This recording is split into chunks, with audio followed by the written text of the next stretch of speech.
Hello everyone, Helen here. Thanks for coming to join me today. Welcome back if you're a regular viewer, and a big welcome if you are new. And if you are new and this is the very first podcast you've watched, well, this is just one of many topics today that I might share with you week by week. You never quite know what I'm going to be talking about or showing you next. But usually I'm chatting to you from my craft room, and I live near Durham in the northeast of England. I'm a piano teacher for part of my time, and I just like doing all sorts of creative things. But sometimes I take you outside for a little walk or a closer look at nature or to some interesting places. And or I might take you into the kitchen. There's all sorts of things that I do. I just love making videos to share with you all. And it's so nice when that some of you comment and say such lovely things to me. But I just feel like nowadays I'm just chatting to lots of my friends around the world. It's so nice. It's really good. Anyway, today's topic is mostly about journaling. And well, if you've watched my podcasts in January so far, you'll have heard me mention more than once I've been just easing myself very gently and slowly into this new year. That's just felt a necessary thing for me. And I know some of you have felt exactly the same. You've put in the comments that you have felt the same. And so I just wanted to talk a little bit more about my journal. I have various journals. I'm a bit obsessed with notebooks and things. And this, it's kind of January is the time of year where I naturally want to cozy down and do some quiet contemplation. But it's also a time when I normally start doing a bit of planning for the year ahead, particularly in terms of creative projects. And I've often begun the year by reviewing the previous year and then setting myself a wish list of things that I'd like to achieve in the new year. But when I look back at my 2022 bullet journal, I started feeling really sad. I felt really disappointed in myself. So I looked back at my wish list of things I'd like to make or do or improve on. And I really felt like I hadn't achieved any of them at all. And it really did affect my mood for quite a few days during January after I'd, looked through my bullet journal. And I was almost calling myself a bit of a failure. But now, if you've been watching me for a while, you'll know that I am a big fan of all sorts of journaling and that I absolutely love having a bullet journal. I've kept one every year since 2017. I've also been writing a daily diary since 1973, so that's a very long time. And I've chatted to you about the many benefits that journaling can have. It's certainly helped me in all sorts of ways. It's given me really positive support in the normal ups and downs of life. So, being such a big fan of bullet journaling, I was extra sad that my 2022 bullet journal had made me feel sad. Of course, I only had to flip through lots of the other pages throughout the year to realise that I was by no means failing to achieve things. For example, I took part in the 100-day project and, managed to do all the 100 days of that project. I had lots and lots of finished knitting and crochet projects and other projects. I had happy times away, enjoying our new camper van, or just all sorts of things that I had to be really happy about. But each time I went back and looked at the pages near the start of 2022, I just felt disappointed in myself for achieving none of those things I'd written down. Thinking about these things just became a major part of my quiet contemplations right at the beginning of January. And after a while, I was able to reason with myself and realised that maybe I hadn't compiled a very realistic list and that my heart wasn't in some of the things I'd written down, or that I just wasn't totally committed to some of the things. And I began to wonder if it was helpful to write this kind of list at all. And at exactly the time that I was having these doubts about my over-enthusiastic wish lists, I saw a podcast by the lovely Emma of the Vintage Sewing Box YouTube channel, and she seemed to have suffered exactly the same problem as me. She'd set goals that were inappropriate or too big for the amount of time available. And she concluded that in her 2023 journal, she would record only her achievements, and she'd set no goals or wish lists at all. It's a really excellent podcast, and in case you haven't seen it and would be interested in it, I'll put a link to that particular episode down in the description box below. Watching that podcast gave me the confidence to make the decision not to set myself any goals for 2023, at the start of 2023, and just to see what happens. I've created a place in my bullet journal for recording completed crafty projects, but you'll find no wish lists or intentions or goals in this year's bullet journal.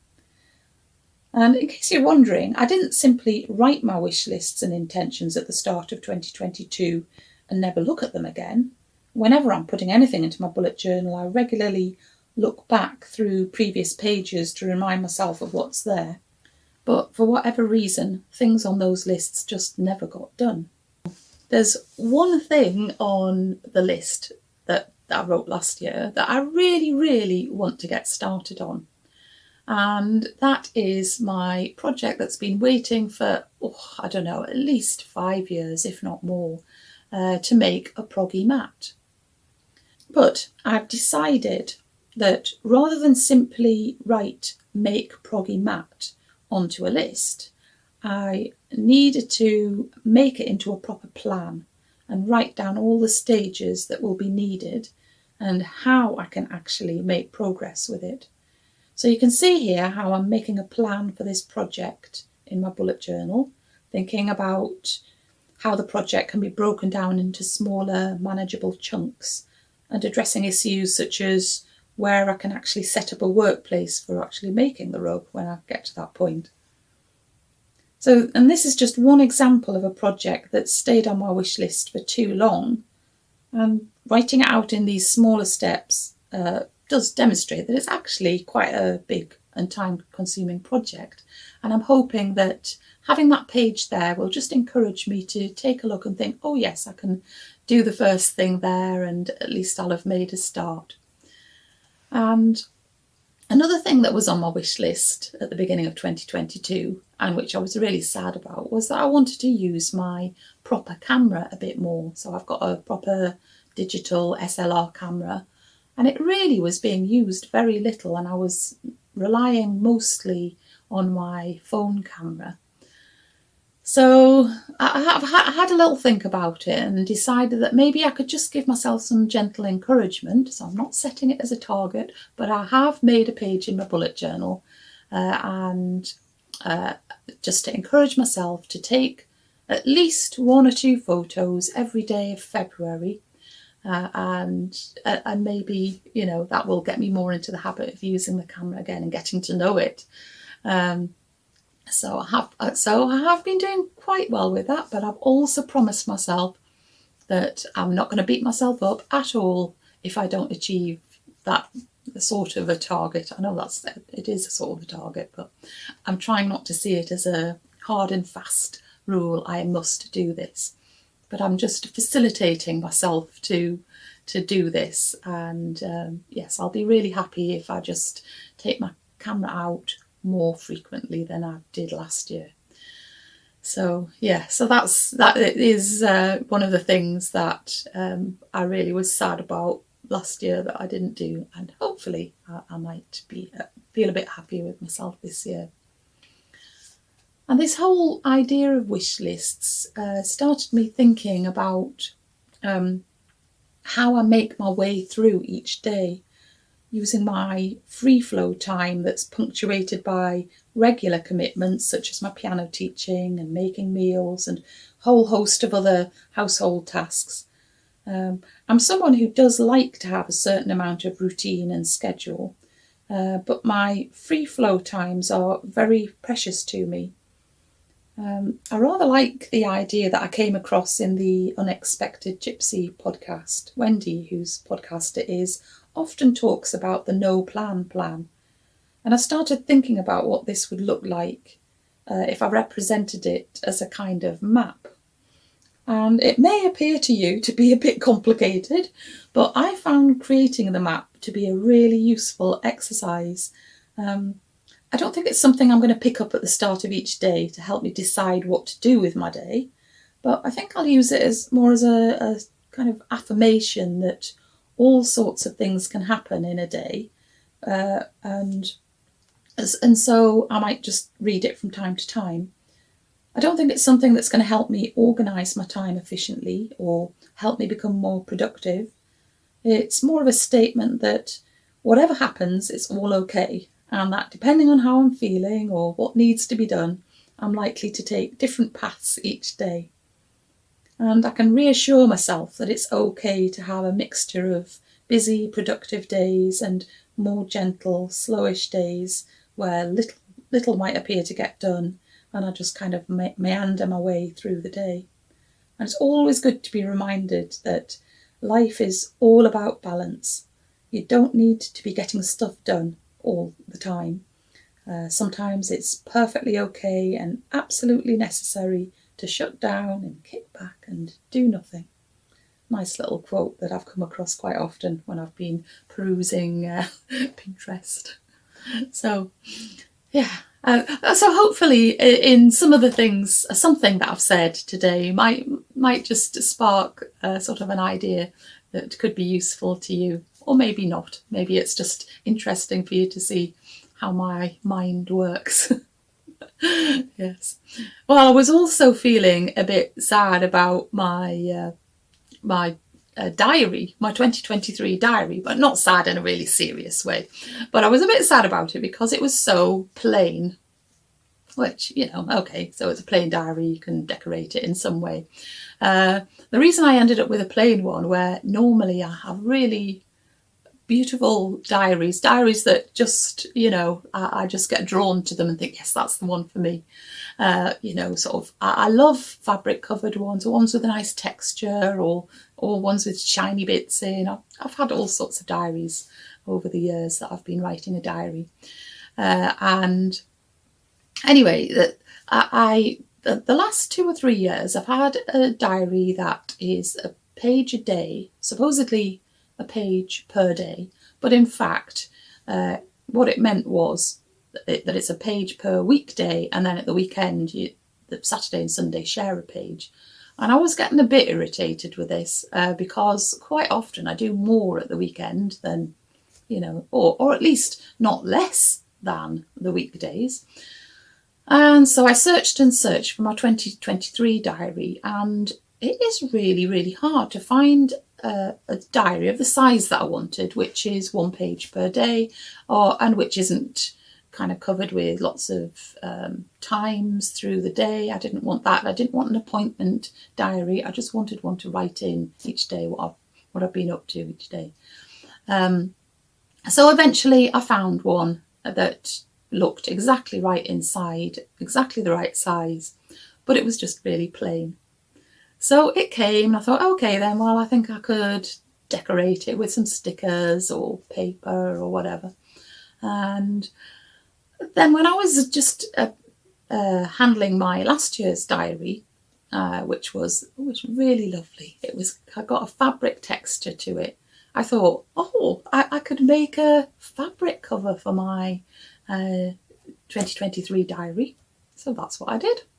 And so I've just made a little video to show you how I made my fabric cover. So it's not a tutorial or anything, it's just like a little glimpses of my process of doing it. And I'm so happy with it. Anyway, see how I made my cover for my diary.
So yes, every night when I pick up my diary now to write in what I've been doing in the day, I'm really happy with it. So these simple things that can make you happy, but I think they're important, aren't they?